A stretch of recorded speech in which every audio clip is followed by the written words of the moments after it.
Hospitality मतलब भारत में क्या बोलते हैं? अतिथि देवो भव, मतलब गेस्ट इज गॉड, पहला मीनिंग। दूसरा मीनिंग अतिथि सत्कार होता है ना, है कि नहीं? होता है कि अतिथि सत्कार? अतिथि कौन है? गेस्ट कौन है? या तो वो परिचित भी हो सकते हैं या फिर स्ट्रेंजर भी हो सकते हैं, राइट ना? मेहमान कई बार परिचित, कई बार अपरिचित, राइट और रॉन्ग? तो अगर डेफिनेशन वाइज जाएंगे, आप समझना, इस बात को आपको समझ में आ जाएगा। इसी शब्द को मैं पर्सनल हाइजीन और ग्रूमिंग में भी कोरिलेट कर सकता हूं। तो सत्कार का मतलब क्या हुआ? कोई है जो बता सकता है सत्कार का मतलब क्या? अतिथि सत्कार। हॉस्पिटैलिटी का मतलब हिंदी क्या है? अतिथि सत्कार, राइट और रॉन्ग? सत्कार का मतलब, अतिथि तो गेस्ट हो गया, सामने भगवान है, सेवा करना। और इसका मतलब, सत्कार का मतलब रेस्पेक्ट करना। देखो सबके आंसर को रिलेट करो, रेस्पेक्ट करना। और जो किसी भी चीज में अच्छाई देख सकता है, जितना जितना आप सोच रहे हैं ना, उसको वो एक्सीड करता है। वो अच्छा खाना खाना आया, नाम सुन करके शेफ तपास बहुत अच्छा खाना बनवाते हैं, राइट ना? बट वो जितना सोचा था ना, उससे भी 2 गुना अच्छा है। प्यार देना, इज्जत देना, रेस्पेक्ट देते हैं।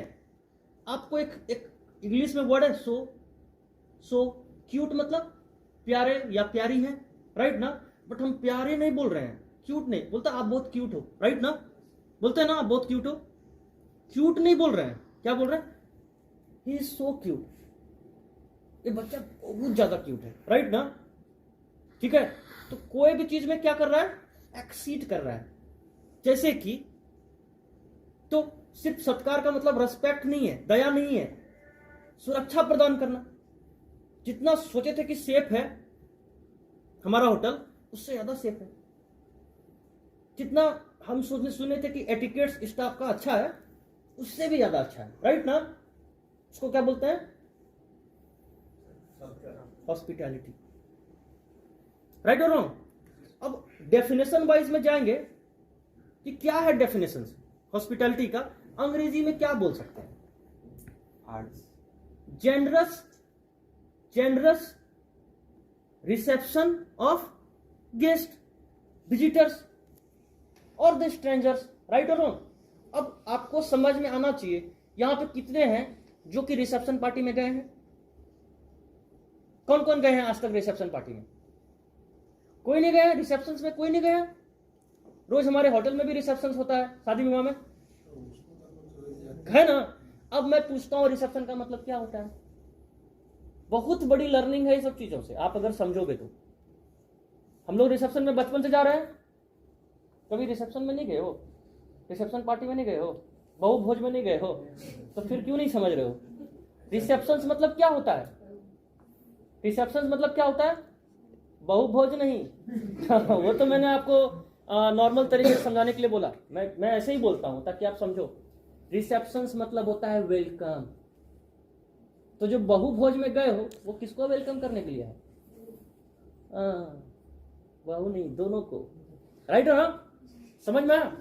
अब डेफिनेशन क्या है? Generous reception of guest is hospitality, right और रॉन्ग? जेनरस का मतलब क्या हुआ?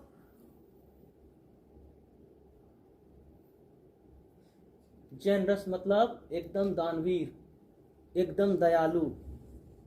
जो मैंने उसके पहले बोला ना, सो वाला बात को, जो हो बहुत ज्यादा हो। जैसे राजा बलि, भगवान सोचे थे देखें क्या देता है, बराबर ना? उसने पूरे सृष्टि दे दिया, है कि नहीं? Generous he was so. Ratan Tata ji बहुत काइंड है, क्यों बोलता है?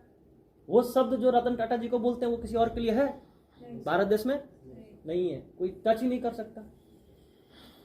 किसी भी चीज को, मतलब कि किसी भी चीज में आप सोचे थे कि मेरी बहन के शादी में आएगा, आरिफ आएगा, 2 4 5 10 हजार तो देगा, बराबर है, राइट ना? दिया 10,000। तपास शेफ भी आए, वो सोचे कि अरे तपास शेफ थोड़ा एग्जीक्यूटिव शेफ है, 40 50 हजार तो दे ही देगा, राइट ना? पर तपास्यक ने तो 2 लाख रुपया दे दिया, बोला और कुछ चाहिए तो बोल, लड़का को घड़ी भी मैं ही देता हूं, ले अपना खोल के घड़ी दे रहा है। राइट ना? कौन है? जनरस। Right wrong?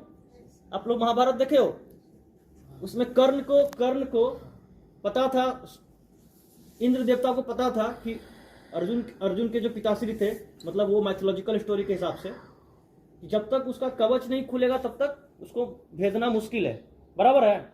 अब सूर्य भगवान ने ऑलरेडी, उसका पिताजी वो कर्ण, अब सूर्य भगवान पहले से स्वप्न में आकर के उसको बोल दिया कि देखना इंद्र आएगा सुबह सुबह तुमसे दान मांगने के लिए, मत देना नहीं तो तुम हार जाओगे, बराबर है। उसको पता था, बट सुबह सुबह जब वो नहाने गए तो सरोवर के किनारे इंद्र देवता खड़े हो गए, इंद्र देवता को डायरेक्ट पहचान गए, राइट ना? पहचानते हुए भी उसको अपना कवच खोल के दे दिया, क्योंकि मांग लिया ना उसने। उसको बोलते हैं दानवीर, तब ना बोलता है दानवीर कर्ण। तो ये जेनरस वेलकमिंग कैसा है? झुक करके, आपको नतमस्तक होकर के, बराबर है, सब कुछ आपको दे करके, हाँ हम वेलकम कर रहे हैं। समझ में आया? हॉस्पिटैलिटी किसको बोलते हैं? सिर्फ खाना ही अच्छा नहीं दे रहे हैं, सेवा, केयर कर रहे हैं, सुरक्षा कर रहे हैं, बराबर है, अच्छा बिहेवियर दे रहे हैं, सबसे इंपॉर्टेंट, बराबर है, राइट और रॉन्ग? अच्छा बिहेवियर दिखा रहे हैं, इसको बोलते हैं हॉस्पिटैलिटी। मतलब act of kindness, love, sympathy नहीं, एम्पैथी, बराबर है, दया भावना, करुणा, क्षमा। हमारी गलती भी नहीं है, लेकिन गेस्ट हमको बोल रहा है क्या, गुस्सा रहे हैं, फिर भी हम क्या बोल रहे हैं, I am so sorry sir, आप शांत हो जाइए सर, फिर भी गुस्सा भी कर रहे हैं, फिर भी बोलते हैं सर बैठिए, क्या लेंगे सर, ठंडा पानी लेंगे, जूस लेंगे, चाय लेंगे, कॉफी लेंगे। इसलिए ना बोलते हैं होटल्स में या फिर रियल लाइफ में कि सीनियर से भी कुछ बात को बोले पर्सनली मत लीजिए, क्योंकि रेस्पेक्ट सो कब होगा, रोज तो नॉर्मल ही है, एक दिन अगर सीनियर ने गुस्सा ही दिया आपके ऊपर, आप एक दिन बर्दाश्त नहीं कर सकते। 1000 गेस्ट को हम देखते हैं, बराबर ना, रोज हजारों गेस्ट को देखते हैं, राइट ना? एक गेस्ट अगर गुस्सा आ गए तो उनको आप शांत नहीं कर सकते। आपका दिल अगर वैसा होगा, आप देखना वो गुस्सा आए हुए गेस्ट ही आपके सबसे बड़े मित्र बन जाएंगे। इसी को बोलते हैं क्या क्या हॉस्पिटैलिटी। तो ये हॉस्पिटैलिटी में, और एक पॉइंट जो सबसे इंपॉर्टेंट है हॉस्पिटैलिटी में, हॉस्पिटैलिटी पूरी टीम वर्क से होती है। सिर्फ पापा के घर में पैसा खाली खर्चा करने से नहीं होती है, बच्चा का भी वहां पे जो संस्कार है, जो वो सामने वाला गेस्ट आता है वो भी देखता है, राइट और रॉन्ग? मम्मी जो खाना बनाती है उससे भी देखता है। इसी तरह होटल में पूरा टीम वर्क रहेगा, तभी वो हॉस्पिटैलिटी प्रूफ हो सकता है, नहीं तो नहीं हो सकता। समझ में आया?